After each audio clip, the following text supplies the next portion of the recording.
It was about 50 years ago or so on a farm not too far from where we are right now. Lived a girl with her parents and her dog. The girl's name was Julie, and her dog was a German Shepherd whose name was Max. Julie's parents worked at night, so Julie spent a lot of nights and evenings by herself. One evening, about this time of year, Julie was home alone. There was a storm that was coming. It hadn't gotten there yet, but the sky was real dark. The clouds were moving in. The wind was blowing. The tree limbs were whipping. And Julie figured that it would be a good idea to go to bed early and just sleep through the storm. So she got into bed, and as she did every night, she laid her hand off over the edge of the bed, and Max licked her hand like he always did, letting her know that he was there and he was protecting her.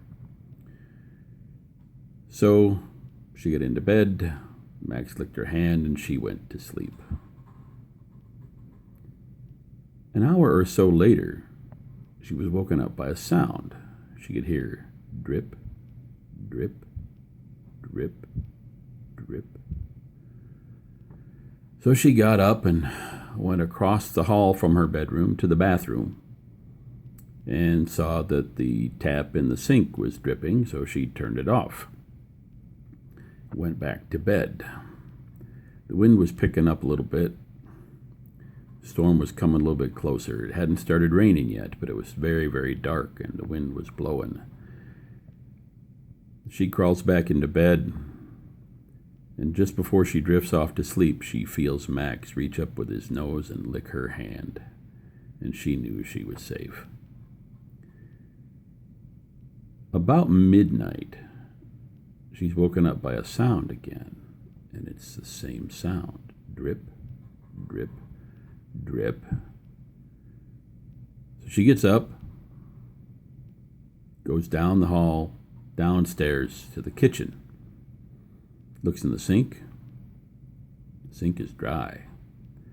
So she figures it's got to be the bathroom near her parents' bedroom, so she goes down the other hall to the bathroom across from her parents' room and looks in there, turns the light on. The sink is dry. She looks in the tub. Dry. So she goes back upstairs. She can't hear the sound anymore. She figures, well, maybe it was just the wind blowing the limbs tapping on the window. Tap, tap, tap. Maybe she was just dreaming and heard it in her dream as a drip, drip, drip. So she gets back into bed and tries to drift off to sleep, but the wind is picking up and it's starting to rain a little bit, and she can't sleep. She leans her hand out over the edge of the bed and feels Max lick her hand. She gets this feeling of comfort and safety, and she finally drifts off to sleep.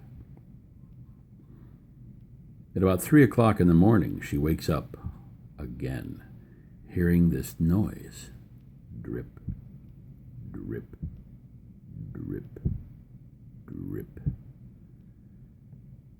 Now she knows that all the sinks in the house are off. She looks out the window. The wind has stopped. The limbs on the trees are still. She can still hear the sound. Drip, drip. So she closes her eyes and listens. And she follows the sound, and she realizes that it is not coming from outside her room. She walks over to the closet door, and she can hear it inside her closet. She opens up the door, and in the light from her bedside lamp, she sees, hanging from the clothes rod, Max's head with blood dripping on the floor. Drip, drip, drip, drip. She tries to scream, but nothing, no sound will come out of her throat. And she sees what's written on the back wall of the closet, and she passes out. And there, on the back wall of the closet, written in blood, were these 4 words: humans can lick too.